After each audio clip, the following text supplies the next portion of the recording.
Good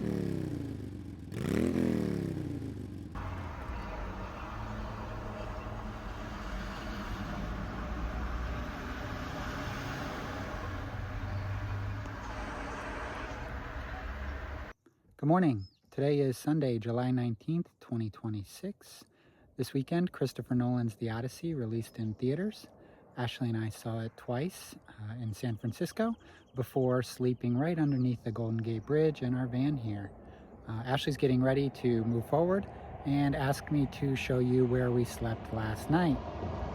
So you can see the van here behind me is on a little pullout right off the road there. That road is actually US 1. It runs along the coast and it is very windy in this segment. Between San Francisco and here, we stopped at a place called Sausalito's, and then from Sausalito's to the coast, we are now just north of Jenner Beach. Very windy. It was a pretty wild drive. So you can see we're on this pullout here, and what makes this pullout particularly special is it's on the side of a cliff which right now is engulfed in clouds. You can't see anything below this cliff, but I assure you it is very deep. There's cars driving by. There goes somebody. Have a nice day. But this is our campsite. Very cloudy. You can see here this, I'm like touching a cloud right now. I live in a cloud.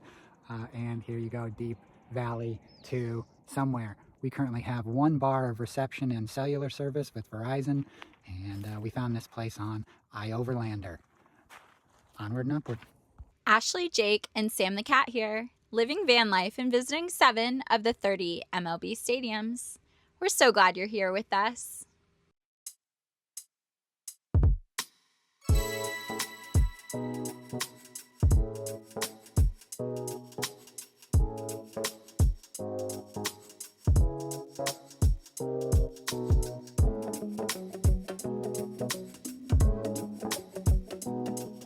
This week, we continue up the northernmost stretch of the California coast.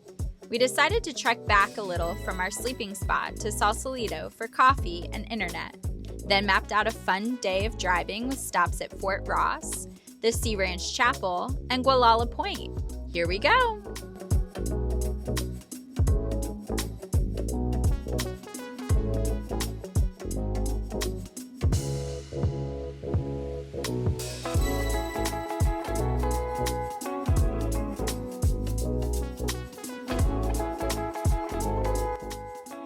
Our first stop of the day is Fort Ross State Historic Park. This place has a fascinating history. Fort Ross was established in 1812 as a Russian colony, the southernmost settlement of the Russian Empire in North America. Russian traders and Native Alaskan hunters came here for sea otter fur trade, working alongside the Kashaya Pomo. It operated for nearly 30 years before being sold in 1841 to none other than John Sutter of Sutter's Mill and California Gold Rush fame. Today, it's one of the most beautifully preserved and reconstructed historic sites on the California coast. When we walked back up to the van, there was Sam, face fully smushed against the windshield. Look who's in the van.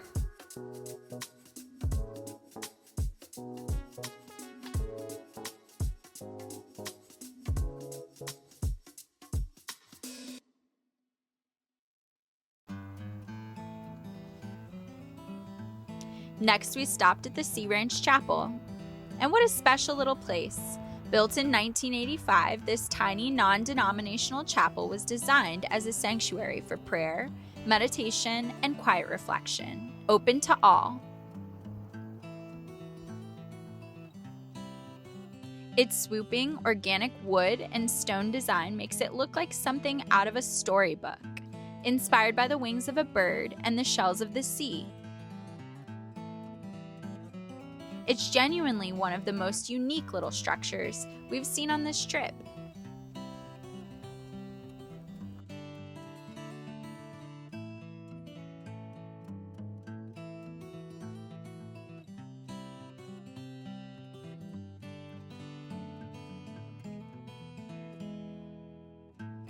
Our final stop before Fort Bragg was Gualala Point Regional Park.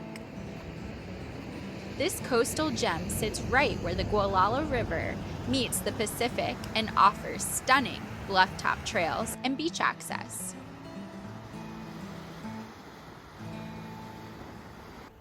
this cool trail.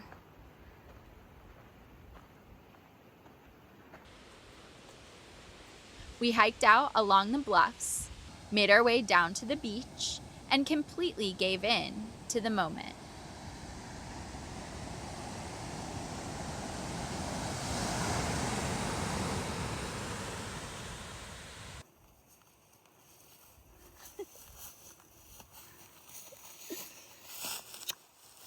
From here, we had a long, beautiful drive up to Fort Bragg. Fun fact about this stretch of coast: the whole region is part of the Mendocino Coast, known for its dramatic sea cliffs, historic lumber towns, and that moody, fog-draped Northern California beauty. Fort Bragg itself is famous for its glass beach, where decades of sea-tumbled glass have turned an old dump site into a sparkling shoreline. Fort Bragg was a good spot to stop, meal prep for the week, lay our heads somewhere safe, and get some work done. Not every stop has to be a big adventure. Some are just about resetting for the next one. I'm making chili, and it has all the ingredients in it. Jake's working on our stays for the next however long. Well, a couple weeks. I was gonna say a month, but a couple weeks. But here's our chili. Wow, we've got 3 kinds of beans. Shout out to my parents who hate beans. We've got ground turkey, carrots, onions, garlic, green peppers, and a lot of seasonings, some chicken broth. I think that's it. It's huge. I'm gonna be eating it for like 2 weeks. Now that's a bowl of chili. Little drive-through coffee spot. How cute is this? You guys know what Jake likes for his coffee now? Hey. Can you guess which one this is? It's in the left cup.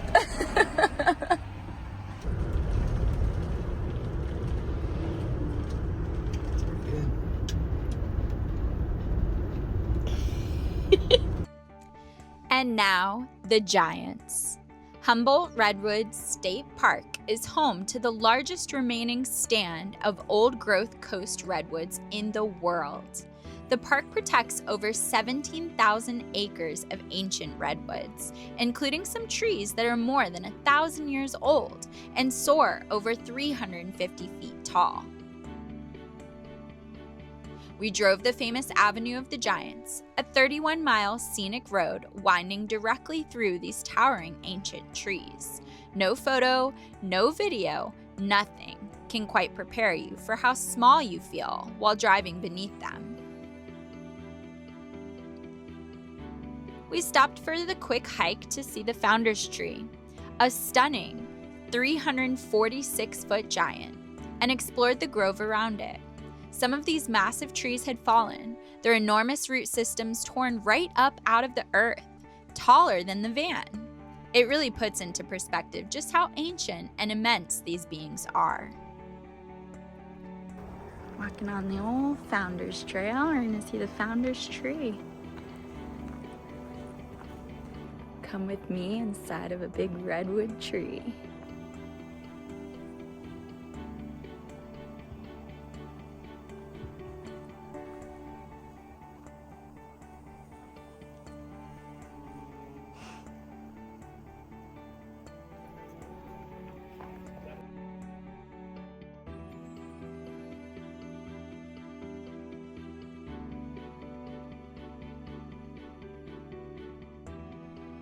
We then made our way to our campsite for the next few nights at Albee Creek Campground down a gorgeous, windy forest road.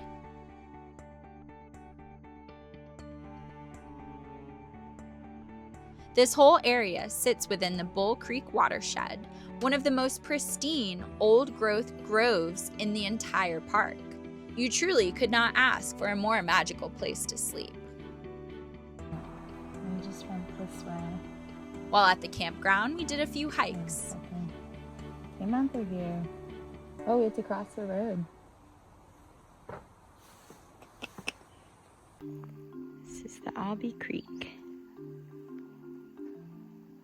We're in a tree.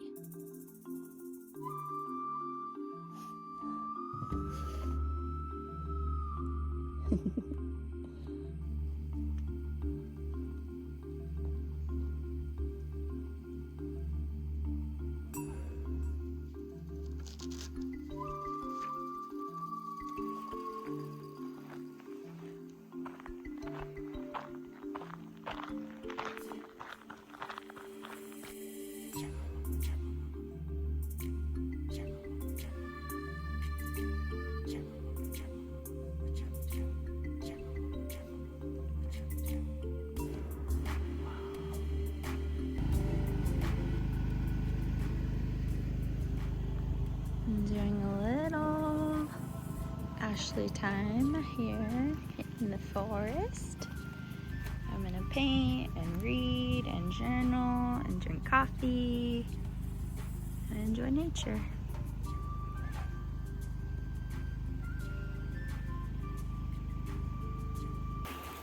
Look at these blackberries growing out here.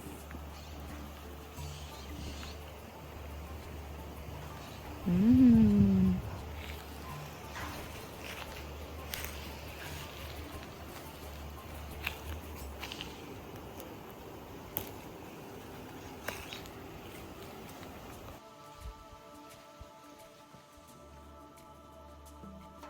Hi, baby.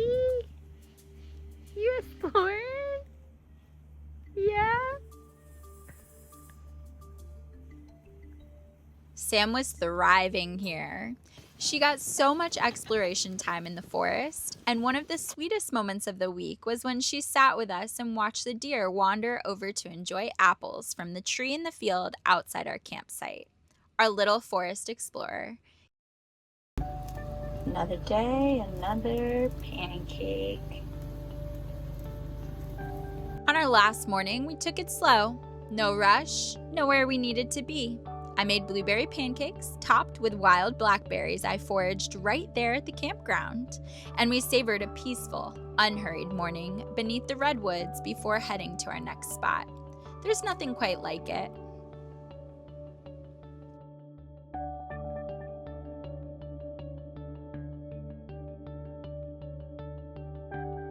After cleaning up our site, we made our way to the beautiful Trinidad northbound rest area.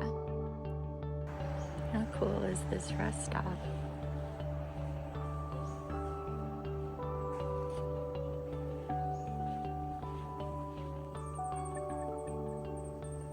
This is where we dumped our tanks, and then we pumped our gas and squeezed in a quick workout at Planet Fitness. The glamorous side of van life, as always. Jake's dumping the tanks.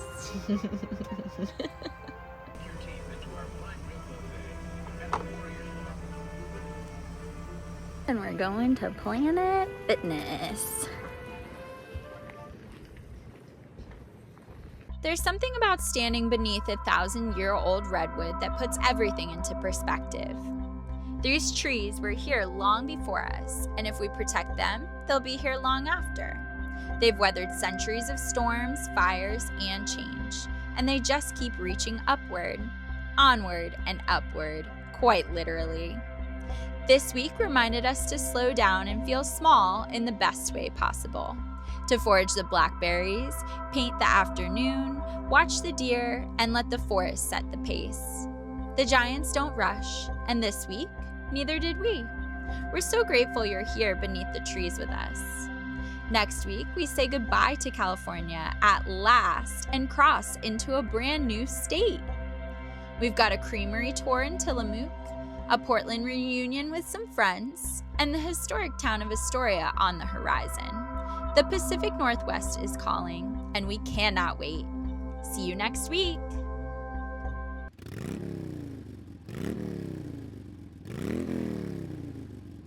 Sorry to know we missed your shout out this week. We'll get you next week, bud. Vincent, get us out of here. Hope you subscribe our video and hope you press the red button to do this.